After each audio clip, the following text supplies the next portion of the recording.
প্রিয় বন্ধুরা, এই যে আমি কিন্তু এখন সার্কিটটা রিফারিং করছি, তারপরেও একটু ঝামেলা রয়ে গেছে। এরকম ঝামেলা থাকার পরে কিন্তু অনেকে আইপিএস এর সেটিং করে দেয় সার্কিটটা, মানে তারা ভাবে কমপ্লিট হয়ে গেছে কাজ, কিন্তু আসলে কিন্তু কমপ্লিট হয় নাই। এই যে দেখেন, মিটারের যে নেগেটিভ ওয়্যার আছে, কালা ওয়্যারটা, এটা কালা তারটা আমি লাগাইলাম ব্যাটারি নেগেটিভে। হ্যাঁ, এই যে এখন তখন কি পজিটিভে কিন্তু 12 ভোল্ট, 12 ভোল্ট না, মিটারে দেখাও। হ্যাঁ, 12 ভোল্ট। যদি আমরা ওই যে হায়ার সাইডের এক সাইডে মুসপিডে ধরি, মুসপিডের গেটে দেখেন 10 ভোল্ট, 11 ভোল্টের কাছাকাছি দেখাইতেছে। এটার কারণ হচ্ছে এটার ট্রানজিস্টর যে ডাইভার সেকশনটা, এই জায়গার মধ্যে একটা ট্রানজিস্টর খারাপ আছে, বুঝছেন? যদি পিএনপি ট্রানজিস্টর খারাপ থাকতো, এই জায়গার মধ্যে 12 ভোল্ট থাকতো। কিন্তু আমরা এটা আর&ডি করে রাখছি। আর&ডি আমরা করি, সব সব বোর্ডে আমরা আইডেন্টিফাই করে রাখি। হ্যাঁ, আর যদি মোসপিডের, জানেন হায়ার সাইডের মোসপিডের সোর্স কিন্তু লোয়ার সাইডের যে হিটসিংটা আছে, লোয়ার সাইডের মোসপিডের ডিএনএ, লোয়ার সাইডের মোসপিডের ডিএনএ কিন্তু এই যে রাখলাম নেগেটিভ ওয়্যারটা। এখন যদি মিটারটা দেখায়, হায়ার সাইডের দুই সাইডে কিন্তু নাই, দেখছেন? এক সাইডে এ পাশ থেকে যদি দেখাই, দেখেন নাই, এ পাশে 10 ভোল্ট দেখাইতেছে। আর এই জায়গার থেকে যদি দেখাই, এটার সোর্সের থেকে যদি এই সাইডে মোসফেটের সোর্সের থেকে যদি গেটে দেখাই, 4 ভোল্ট 5 ভোল্টের কাছাকাছি। হ্যাঁ, 5 ভোল্টের কাছাকাছি। এখন এই দেখেন 5 ভোল্টের কাছাকাছি। সুইচ যদি আমরা অন করি, দেখছেন 7 ভোল্ট 8 ভোল্ট দেখাইতেছে, মানে 7 ভোল্ট 8 ভোল্ট দেখাইতেছে। এর মানে সার্কিটটা যদি ট্রান্সফরমার সাথে লাগানো হয়, আইপিএস কিন্তু চলবে যে কিছু ভোল্টেজ ডাউন দেখাইতে পারে, তারপরে কিন্তু আইপিএস চলবো। হয়তো 2 একদিন 4 দিন 1 সপ্তাহ চলতে পারে, বা এমনও আছে 1 ঘন্টা চলার পরে চার্জিং এর সময় মুসফিট আবার ব্রানিং হইতে পারে। সুতরাং যারা কাজ করেন এই বিষয়টা মাথায় রাখবেন। এই যে মুসফিট, এই মুসফিটের সোর্সে নেগেটিভ ওয়্যার দইরা গেটে দেখবেন ভোল্টেজ জিরো হয়েছে কিনা। ওই পাশের মতন এই পাশে দেখেন জিরো, দেখছেন? জিরো হয়েছে কিনা এরকম দেখা এটারে জিরো রাখা, পরে অসিলেশন অন করে অসিলেশন দেখবেন ঠিক আছে কিনা, তারপরে এটা লাগাইবেন। আমি দেখেন, আমি একটা ট্রানজিস্টর খুলি, আমি কিন্তু অনুমানের উপরে ট্রানজিস্টর খুলতেছি। আমরা অন্যান্য সার্কিট কাজ করলে যে সমস্যাটা, এই সমস্যাটা পাইলে যে ট্রানজিস্টরটা খারাপ আমরা পাই, অনুমানের উপরে খুলতেছি। এটা হিট হইতে, হট গানটা হিট হইতে একটু দেরি হইতেছে।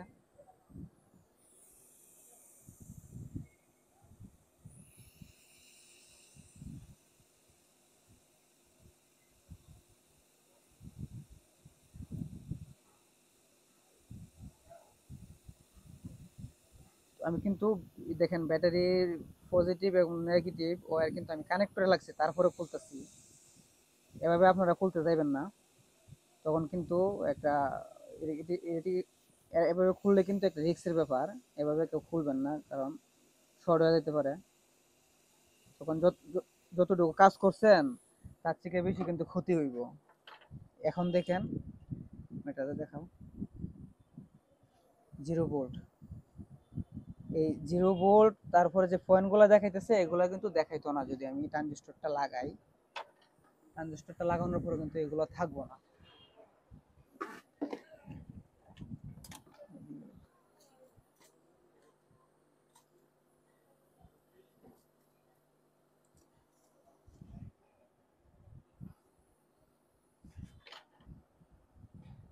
নতুন ট্রানজিস্টর লাগাইতেছি।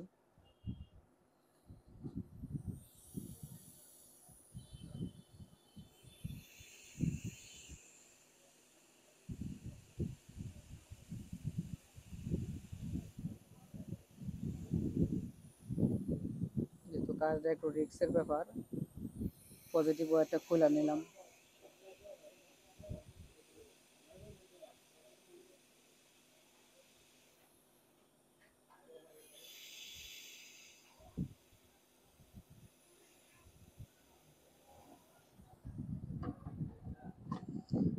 আবার পজিটিভ ওয়াটার লাগাইলাম, লাগানোর পরে দেখি ভোল্টেজ ঠিক আছে কিনা।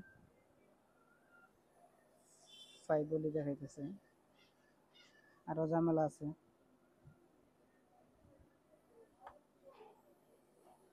এ জায়গায় কিন্তু আরো ঝামেলা আছে।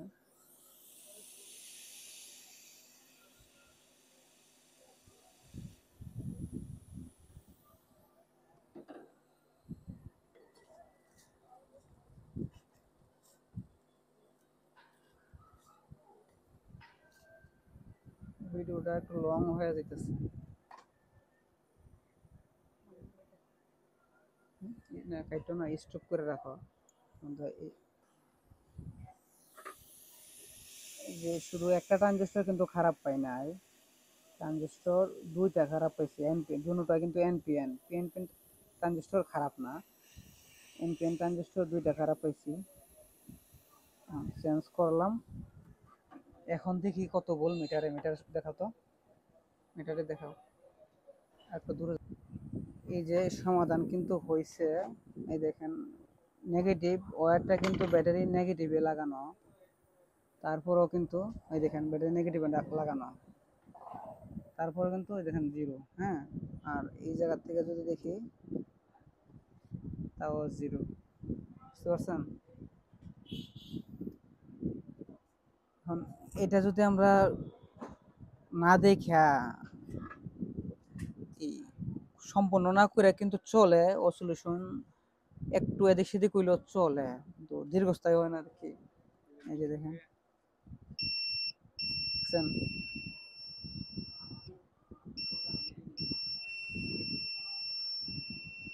লোয়ার সাইডের থেকে হায়ারের মুসফিটের গেটে 7 ভোল্টের মতো দেখায়। হ্যাঁ, যদি আবার এই সাইডেরটার থেকে দেখি, দেখেন পিছিয়ে যাও, দেখছেন 7 ভোল্টের মতো আসে, এর মানে সম্পন্ন হয়েছে। আর লোয়ার সাইডে যদি আমরা দেখি, এটা কিন্তু ব্যাটারির যে টার্মিনালটা নাট স্ক্রু লাগানো, নাট লাগানো যেটা বলে নাট লাগানো, এটা কিন্তু খুলে ফেলছে। খেতে লো,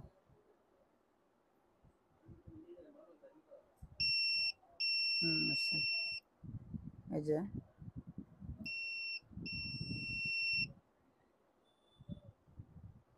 এই যে দেখেন, আমি ভুল ধরতেছি। হ্যাঁ, লোয়ার সাইডে 3 ভোল্ট, লোয়ার সাইডে 3 ভোল্ট, এবং এই সাইডে দেখেন লোয়ার সাইডে 3 ভোল্ট। তার মানে এখন এটার কাজ শেষ। এই সার্কিটটার পিছনে, এই সার্কিটটার কাজ সম্পন্ন করছি। এভাবে সবাই চেষ্টা করুন, এভাবে কাজ করা লাগে। এখন কিন্তু যে একটা করে মসফিট বাকি রয়েছে, মসফিটটা লাগাইলে আর রিলেটা যদি আমরা লাগাই, তারপরে কিন্তু সম্পূর্ণ হয়ে গেছে সার্কিটটা, বুঝছেন? এভাবে যদি ধৈর্য সহকারে কাজ করতে পারেন, তাহলে এসএমডি সার্কিটের কাজ করা আসলে সফলভাবে করতে পারবেন। এছাড়া কাজ করা সম্ভব না, অনেক কঠিন কাজ ভাই। এসএমডি কাজ অনেক কঠিন কাজ। ধন্যবাদ।